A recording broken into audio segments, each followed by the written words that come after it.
এসে গেছেন দেখছি গল্প শুনতে। আসুন আসুন, এই গল্প চ্যানেলে আপনাকে স্বাগত।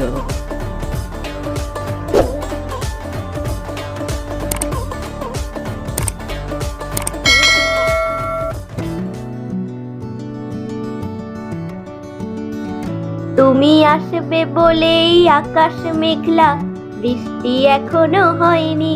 তুমি আসবে বলেই কৃষ্ণচূড়ার ফুলগুলো ঝরে যায়নি। তুমি আসবে বলে। বাবা রে, কামড়ে দিল রে, জ্বলছে রে, বাবা রে, বাবা।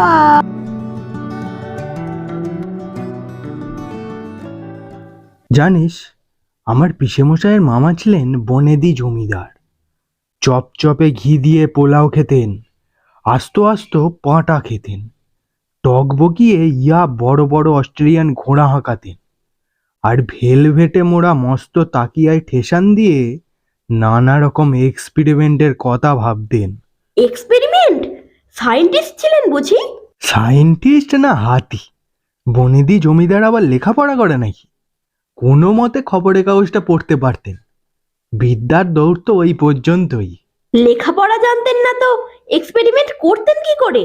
আরে সেটাই তো তোকে বলছি, খবরদার ডিস্টার্ব করিসনি তো, কান পেতে শোনাই। নরসিংহবাবু পরীক্ষা চালাতেন নানা রকম চলতি কথা নিয়ে, যাকে বলে প্রবাদ। সেগুলোকে তিনি কাজে লাগাবার চেষ্টা করতেন। যেমন নরসিংহবাবু শুনলেন নেপোয়ে মারে দই। তার এক দুঃসম্পর্কের ভাইপো ছিল, নাম নেপাল। সবাই তাকে নেপো বলে ডাকত। নরসিংহবাবু ভাবলেন নেপো যখন আছে আর দইও যখন পাওয়া যায় বিস্তর, তখন একবার পরখ করেই দেখা যাক।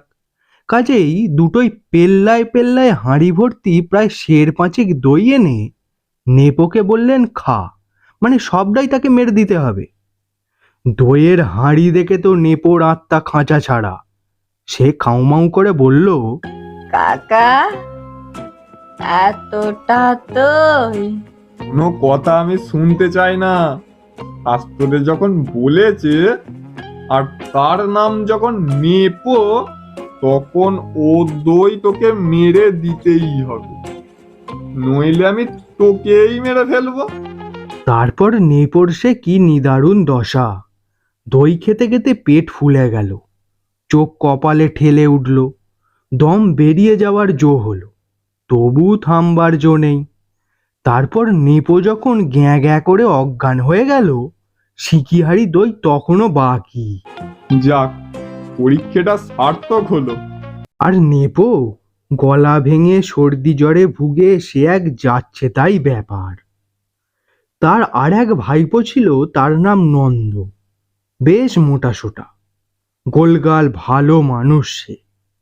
একদিন কথা নেই বার্তা নেই নরসিংহবাবু নাপিত দেখে নন্দর মাথাটা বিলকুল ন্যাড়া করে দিলেন।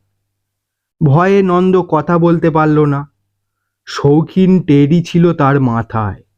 কেবল টেরির দুঃখে সে ফোঁস করে কাঁদতে লাগলো।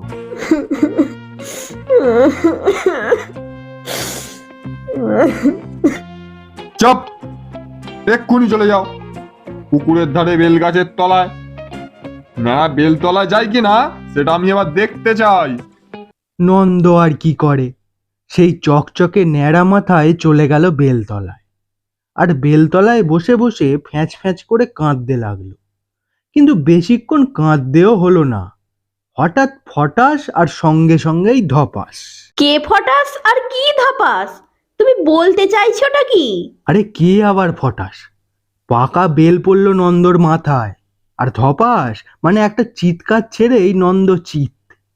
বরাত জুড়ে মাথাটা ফাটল না, একটা কমলা লেবুর মতো ফুলে উঠল চাঁদিটা।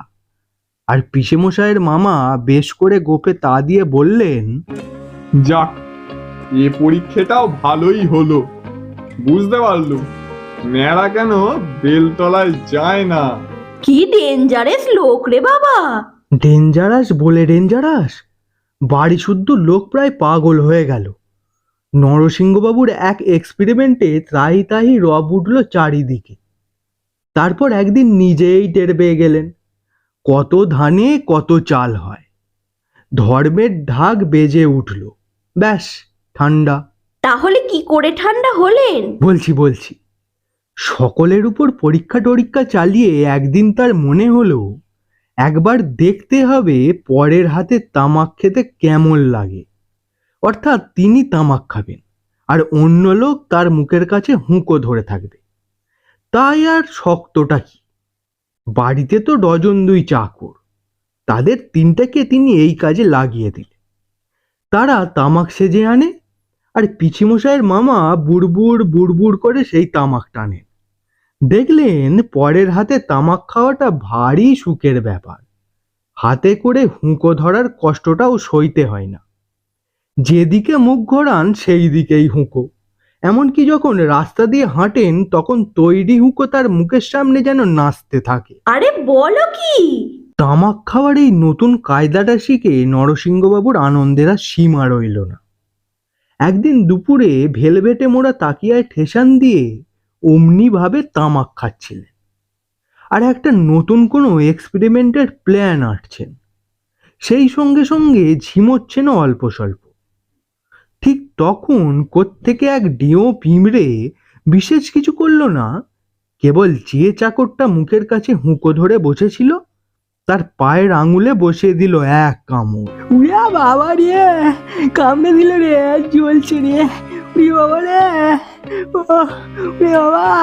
ব্যাস, চাকরটার লাফালাফির মধ্যেই হুঁকো থেকেও লাফিয়ে বেরোলো কলকেটা, আর তার সবটাই জ্বলন্ত তামাক।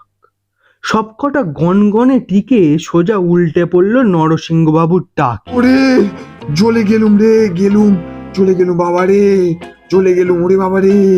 নরসিংহবাবুর চিৎকারে সাত পাড়া এক হয়ে গেল। আর তার সেইটাই হলো শেষ এক্সপেরিমেন্ট। কারণ আরে আরে আমি বলছি তুমি শোনো। তিনি মনে হয় বুঝেছেন, ঘুঁটে পড়ে আর গোবর হাসে, এই বচনটার মানে কি। একদম ঠিক বলেছিস। গল্পটি কেমন লাগলো কমেন্টের মাধ্যমে জানাবেন। ভালো লাগলে লাইক করবেন। এই গল্পের চ্যানেলটিকে সাবস্ক্রাইব করতে যেন ভুলবেন না।